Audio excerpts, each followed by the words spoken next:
En mai 1945, au pont de Pichelsdorf, la machine militaire du Reich documente un taux de perte de 90% parmi ses effectifs. 4500 morts et blessés en 5 jours. Comment le système militaire compense-t-il un déficit critique d'effectifs lors de la défense de la capitale? Le Reich comble les brèches avec les jeunesses hitlériennes. 5000 adolescents intègrent les dispositifs de blocage. La ligne de front recule. Les officiers abandonnent les recrues dans des positions camouflées pour freiner l'avancée soviétique. Aucun ordre de repli. Un tireur d'élite qualifié analyse la trajectoire, abat sa cible et quitte la zone pour survivre. Ici, les protocoles d'évacuation n'existent pas. Les points d'appui de Pichelsdorf maintiennent un feu continu. Les tireurs opèrent jusqu'à l'épuisement total de la dotation en munitions. Les détonations saturent l'environnement immédiat. Le souffle assourdissant des Panzerfaust contraste brutalement avec la morphologie sous-développée des opérateurs. La réplique balistique adverse est instantanée. L'artillerie pilonne la zone. La position est rasée. Les troupes alliées affrontent une infanterie juvénile formatée pour refuser la capitulation.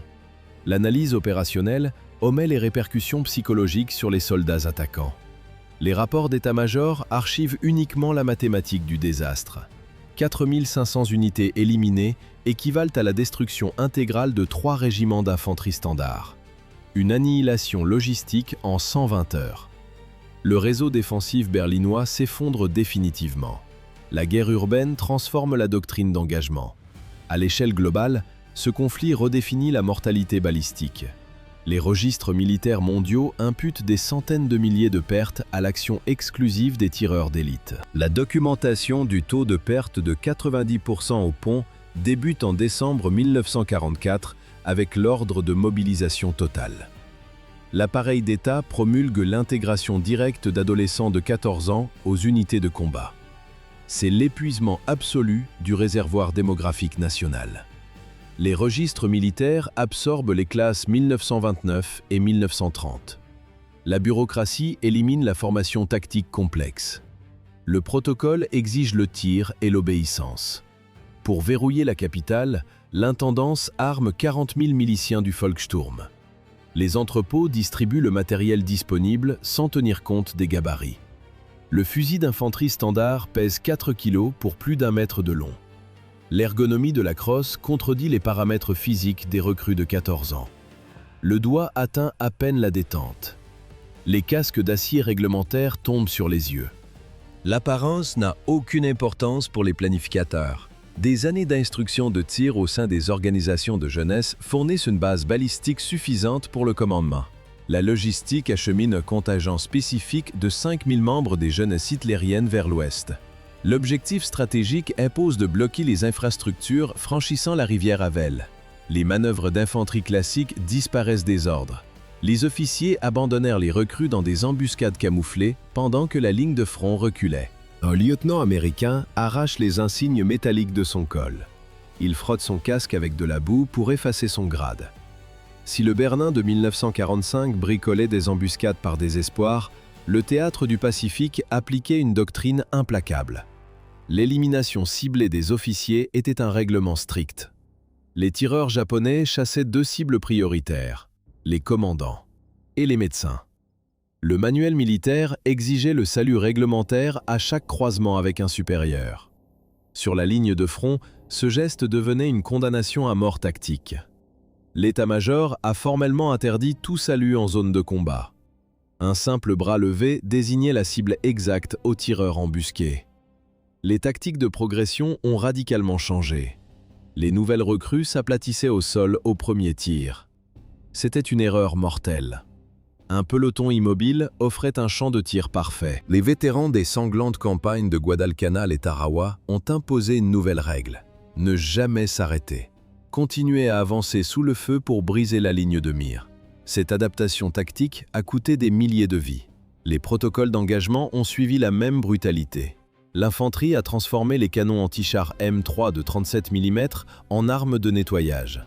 Un cliquetis métallique sec marquait le chargement de la mitraille dans les culasses. Les artilleurs tiraient ces lourdes charges de plomb directement dans la canopée. Les mitrailleuses balayaient chaque couronne feuillue suspecte pour saturer l'espace. L'ennemi a répondu par la militarisation des morts. Les soldats japonais minaient systématiquement les corps de leurs propres camarades tombés. Des blessés simulaient la reddition et déclenchaient des grenades à l'approche des bataillons médicaux américains. La capture de prisonniers a totalement cessé des deux côtés à cause du piégeage explosif des cadavres. Le commandement japonais a mis en place l'infrastructure des tireurs suicidaires dès 1941, après les campagnes de Mandchourie. Cette mécanique a méthodiquement brisé les règlements d'engagement américains sur les îles du Pacifique. Une section d'infanterie standard comprenait 54 soldats. Les officiers y affectaient un seul tireur d'élite. L'intégration de cet opérateur dans chaque section de l'armée impériale signifiait la création de milliers de points de tir garantis suicidaires. Pourquoi les tireurs de l'armée impériale s'attachaient-ils physiquement au tronc? Ce verrouillage excluait la chute du corps en cas de blessure mortelle et la mise à découvert de la position. Le processus de fixation ne laissait aucune marge d'erreur. Le soldat grimpait. Il passait d'épaisses cordes autour de l'arbre. Il fixait les sangles sur son propre torse. Une petite planche en bois soutenait le bassin.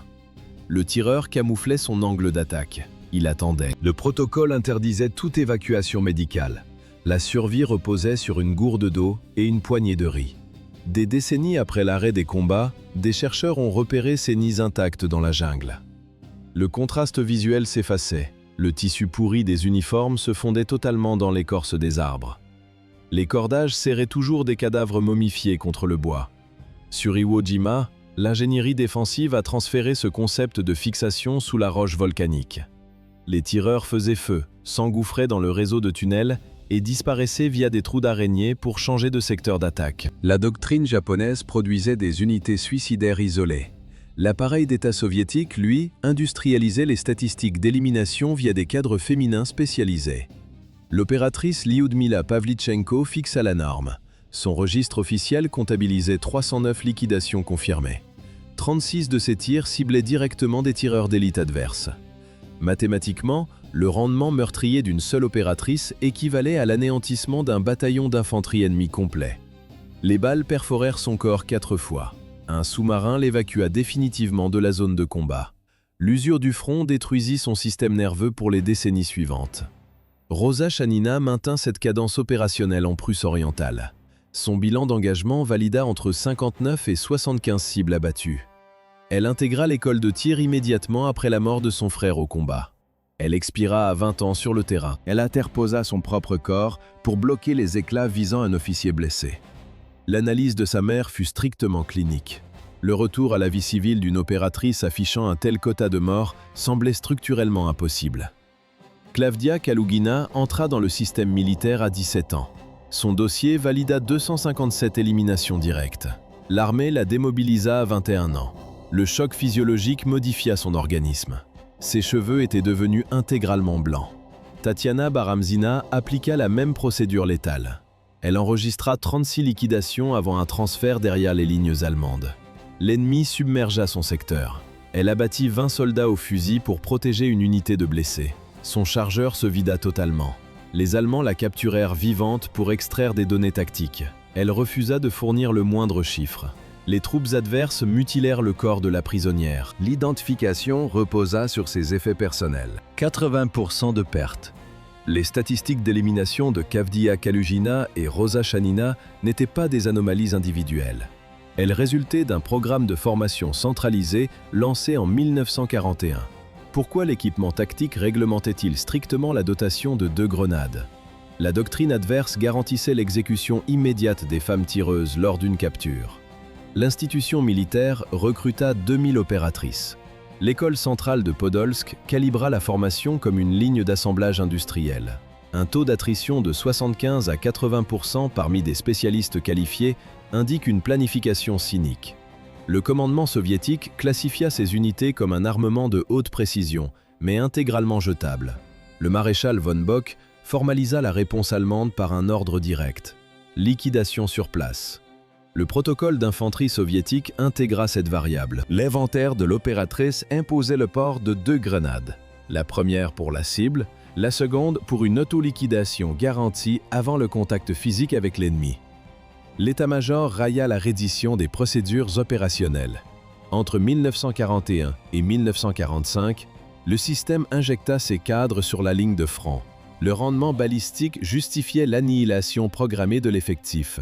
À la clôture des hostilités, le décompte des opératrices ayant survécu à ce programme de 4 ans s'arrêta à 500. Dans les ruines de Stalingrad, capturer un soldat avec un viseur optique entraînait une liquidation immédiate, sur place, sans interrogatoire. Pourquoi les commandements annulaient-ils le statut de prisonnier de guerre pour une catégorie spécifique de soldats?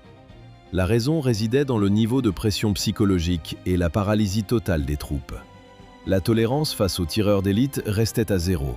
Une optique de précision valait une condamnation à mort. Le haut commandement imposait un protocole de dissimulation strict pour contrer cette menace. Face à un encerclement imminent, l'opérateur abandonnait son fusil.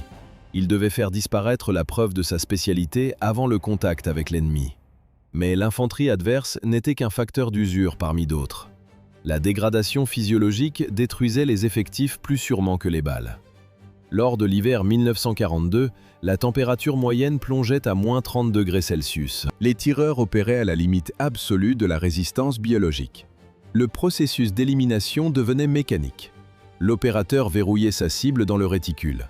Le grossissement optique forçait l'observation de la routine ennemie. La cible avalait sa ration.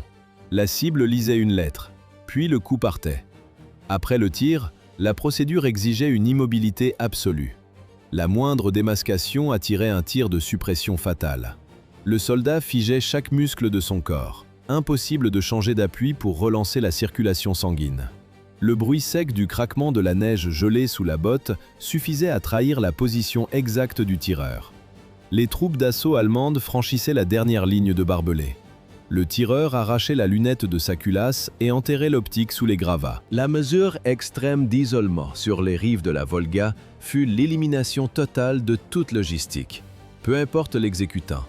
Sur certains secteurs, la distance entre les positions allemandes et le fleuve passait sous les 200 mètres. La Volga devenait une zone de tir continu. Les soldats allemands restaient terrés pendant la journée. Le moindre mouvement vers la rive déclenchait un tir mortel. La 6e armée manquait d'eau potable. Pour survivre, l'infanterie ennemie mit en place un réseau de substitution. Les troupes utilisaient des orphelins russes affamés. Ces mineurs devaient ramper et remplir des gourdes au bord de l'eau. La délégation de la logistique a des enfants locaux pour un morceau de pain. En face, la balle d'un tireur de précision soviétique. Le système fonctionnait sur une équation biologique stricte. La faim des civils garantissait l'hydratation des troupes encerclées.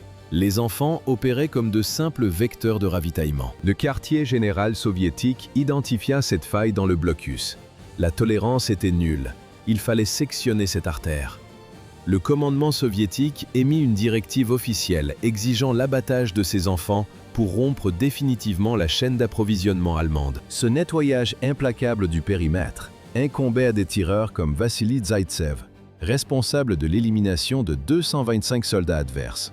Il abattit 40 cibles lors de ses 10 premiers jours. Comment atteindre une telle statistique sans calculateur balistique? Exclusivement par l'expérience empirique. Zaïtsev n'agissait pas seul. La doctrine soviétique transformait cette discipline en un système d'attrition de masse.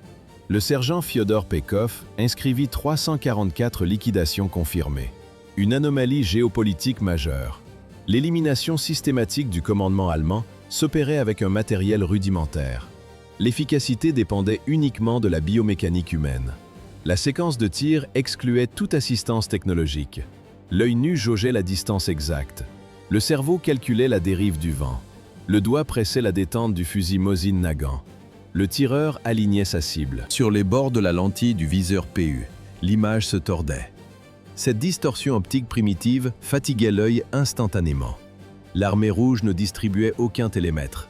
Les fusils de précision modernes déploient des grossissements de 10 à 20 fois pour isoler un objectif.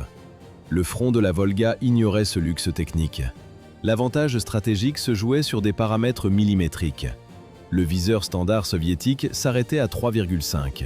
L'optique allemande plafonnait à 1,5. L'armée rouge systématisa immédiatement les optiques à grossissement 3,5. Le général Vassili Tchouikov intégra cette précision balistique dans une doctrine mathématique d'usure. Le système de Tchouikov comportait 2 paramètres stricts. Premier axe, l'étreinte de l'ennemi. Les troupes soviétiques verrouillèrent la distance d'engagement entre 50 et 100 mètres. Les canons allemands perdirent leur utilité. Un tir d'artillerie sur le périmètre anéantissait la Wehrmacht elle-même. Second axe, la défense active. La doctrine transforma les tireurs d'élite en un mécanisme de destruction systémique. Leur objectif ignorait le simple décompte des corps. Les tireurs devaient disloquer l'infrastructure adverse. L'état-major soviétique imposa une hiérarchie absolue des cibles. La priorité suprême visait les observateurs d'artillerie. Leur mort aveuglait instantanément les batteries lourdes. Les officiers occupaient la deuxième place. Le tireur repérait sa cible grâce à l'analyse de marqueurs visuels précis dans la lentille. Le reflet du soleil sur le verre d'une paire de jumelles. Une gesticulation prononcée pour ordonner un mouvement de troupe. Le coup partait, le bataillon perdait sa tête. Les sous-officiers constituaient la troisième cible. La machine de guerre allemande ne possédait pas les réserves pour remplacer ses cadres de terrain. Venaient ensuite les transmetteurs, puis l'appareil logistique de première ligne, les porteurs d'eau. La déshydratation neutralisait l'infanterie adverse sans exiger de tir massif. Cette logique d'attrition intégrait la manipulation des secours. Le tireur fracassait volontairement le fémur ou l'abdomen d'un fantassin adverse. Le tireur refusait le coup de grâce. Le soldat hurlant devenait un appât tactique. L'attente commençait. Les brancardiers allemands s'élancèrent à découvert pour récupérer l'homme à terre. Les tireurs soviétiques abattirent les sanitaires en pleine tentative d'évacuation. Juin 1941. L'invasion commence. La machine de guerre allemande progresse rapidement vers l'est. Mais l'anomalie tactique prend sa forme finale sur les rives de la Volga. La Luftwaffe exécute 3000 sorties de combat en une seule journée. Les escadrons larguent des milliers de tonnes d'explosifs sur la ville. La topographie change. Les bombes perforent les toits. Les planchers cèdent sous les impacts multiples. L'onde de choc transforme une architecture civile plate en un labyrinthe tridimensionnel de points de tir. Une odeur épaisse de cordite et de poussière de briques en suspension stagne en permanence au-dessus des ruines. Qui a conçu cette infrastructure défensive idéale? L'aviation allemande elle-même. Les frappes aériennes annulent la guerre de mouvement. Les chars d'assaut s'immobilisent dans les gravats. La Wehrmacht crée un terme officiel pour ce nouveau format de combat urbain. Rattenkrieg. La guerre des rats. La progression de l'infanterie se mesure en mètres. Chaque amas de béton armé offre un abri absolu. Dans cet écosystème vertical et fragmenté, la supériorité tactique bascule vers une seule unité spécialisée, le tireur d'élite. La doctrine mathématique de Tchouikov et l'adaptation technique des tireurs d'élite résultent directement de la catastrophe de la guerre d'hiver de 1939. Le haut commandement soviétique tire les leçons des pertes massives subies dans les forêts de Finlande. Moscou réorganise l'intégralité du système. Les usines d'armement modifient la balistique des fusils et calibrent les nouvelles optiques. L'armée rouge accélère ses programmes de formation spécialisés. La structure militaire intègre le sniper comme une arme de blocage systémique. Les attachés militaires occidentaux étudient la même campagne finlandaise. Mais Berlin et Londres ignorent l'efficacité tactique des tireurs isolés. Les analystes se concentrent exclusivement sur la désorganisation logistique des troupes soviétiques face au froid. Adolf Hitler lit les rapports de renseignement de cette guerre hivernale. Il conclut officiellement à l'infériorité biologique et structurelle de son futur adversaire. 259. Ce bilan de la guerre d'hiver a forcé l'état-major soviétique à admettre l'effondrement de sa propre doctrine tactique. 259 éliminations confirmées au fusil. Ce chiffre équivaut à l'anéantissement total de 2 compagnies d'infanterie soviétiques standards par un seul individu. Le compteur a atteint 25 soldats morts en une seule journée. Cette anomalie a invalidé la logique conventionnelle du front. L'état-major a ignoré toute notion de rentabilité tactique. Les officiers transmettaient des coordonnées topographiques. Les canonniers alignaient les tubes d'une batterie lourde sur un simple carré de forêt. Les obus retournaient la zone. Des barges d'artillerie pilonnaient des secteurs aveugles. Les mortiers saturaient les périmètres. Toute cette logistique destructrice ciblait une seule unité humaine. Rien ne fonctionnait. Ils continuaient de tuer. Une semaine avant la fin du conflit, la probabilité mathématique a repris ses droits. Une balle explosive a percuté son visage. L'onde de choc acoustique a claqué. Le projectile a immédiatement broyé les os de sa mâchoire inférieure gauche. Les brancardiers l'ont jeté sur un amas de cadavres. La moitié de son visage manquait. Seul un spasme de sa botte a prouvé qu'il respirait encore. L'homme a plongé dans le coma. Il a rouvert les yeux le 13 mars 1940, le jour exact de la déclaration de paix. La guerre s'arrêtait. Son corps restait brisé. Pour reconstruire sa structure maxillaire, les chirurgiens ont multiplié les interventions. Ils ont réalisé 26 opérations. La base technique qui a permis à Simoea de paralyser l'avancée de bataillons entiers excluait paradoxalement l'utilisation de viseurs complexes. Pourquoi le tireur le plus performant de la campagne a-t-il délibérément démonté la lunette optique de son arme? La logique militaire exigeait un équipement de haute précision. Le tireur utilisait un simple cran de mire métallique ouvert. La physique dictait les règles de ce théâtre d'opération. Le froid extrême contractait les assemblages de l'optique soviétique standard. Le verre s'embuyait au moindre contact avec l'air chaud. La technologie de pointe devenait instantanément aveugle et inutile. Le tireur maniait la modification finlandaise 28-30, le fusil Spitz. L'adaptation biomécanique remplaçait les instruments optiques. Ea écrasait violemment la neige devant son canon. Ce remblai dense et glacé absorbait l'énergie cinétique dégagée par les gaz de poudre. La détonation ne soulevait aucun nuage révélateur. Le camouflage thermique exigeait une maîtrise totale du corps. Des éclats de glace pilée remplissaient sa cavité buccale. L'eau gelée abaissait la température interne et bloquait la formation de vapeur chaude lors de l'expiration. Le souffle devenait invisible. Cette ingénierie physiologique a brisé l'élan géopolitique de l'armée rouge. L'invasion soviétique a commencé en novembre 1939. Moscou saturait le front d'infanterie motorisée. Les commandants envoyaient des colonnes ininterrompues pour écraser la résistance sous le simple poids des blindés. La doctrine misait sur les mathématiques. Mais membre de la garde civile depuis l'âge de 17 ans, le tireur transformait son environnement en avantage tactique. Le viseur mécanique lui permettait de garder la tête collée à la crosse. Sa silhouette fusionnait avec la surface du sol. Il rejoignait sa cache bien avant l'aube. Il maintenait ensuite une immobilité absolue dans la neige jusqu'à la disparition du soleil. Le paradoxe doctrinal de la campagne finlandaise est frappant. L'Union soviétique connaissait parfaitement la létalité de cette menace. Première Guerre mondiale. L'Empire russe déploie 0 unité de précision. En face, les tireurs allemands et autrichiens opèrent sans opposition. Ils verrouillent les lignes, ils déciment les officiers russes. Le coût humain et tactique est catastrophique. Moscou analyse cette asymétrie. Les puissances occidentales effacent la mémoire des tranchées. Elles démantèlent leurs écoles de tir.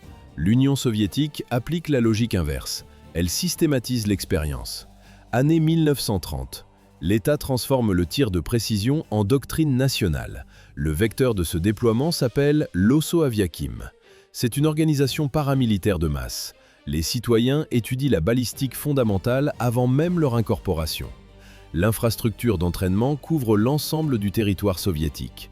L'aveuglement occidental sera total. L'armée allemande devra d'ailleurs ressusciter son propre programme d'urgence seulement en 1943. En 1939, l'armée rouge compte déjà plusieurs dizaines de milliers de tireurs d'élite certifiés dans ses registres officiels. D'ici 1939, Moscou déployait activement ses camps d'entraînement. À l'inverse, les puissances occidentales démantelaient consciencieusement leurs propres institutions de tir de précision. Pourquoi les États dotés des plus fortes traditions de tir ont-ils liquidé volontairement cet avantage tactique? La réponse tenait à la culture militaire de l'époque. Le haut commandement britannique rejetait la guerre asymétrique. Frapper une cible isolée depuis l'ombre heurtait les officiers. Il préférait le choc des charges frontales. Londres effaça donc 4 années d'expertise balistique de ses registres officiels.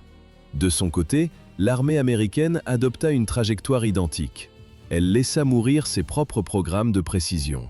L'Allemagne appliqua exactement le même nettoyage. L'état-major supprima les redoutables unités de tireurs d'élite allemandes durant l'entre-deux-guerres. Ce choix engendra un déficit opérationnel critique. L'argent et le temps exigés pour rebâtir des écoles d'urgence en 1943 dépasseront massivement le simple coût d'entretien continu de ces cadres. Les unités spécialisées disparurent totalement. L'origine de cette erreur stratégique globale remonte directement aux décisions du haut commandement britannique. Les signataires ratifièrent l'armistice de 1918. Immédiatement, les grandes puissances liquidèrent leurs capacités balistiques de précision. L'état-major démobilisa les meilleurs tireurs du jour au lendemain. Le démantèlement matériel frappa d'abord les entrepôts de l'armée. Les armuriers dévissèrent les tubes optiques calibrés des fusils Lee Enfield. Le cliquetis métallique des supports de haute précision résonna sur les établis. La conversion fut brutale. Les techniciens ramenèrent les armes aux standards d'infanterie de base.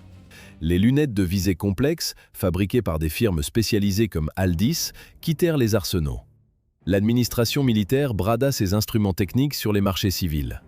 Des chasseurs amateurs achetèrent les meilleures optiques de guerre de l'époque pour abattre du gibier. Cette liquidation commerciale annula instantanément la réserve stratégique de l'Empire.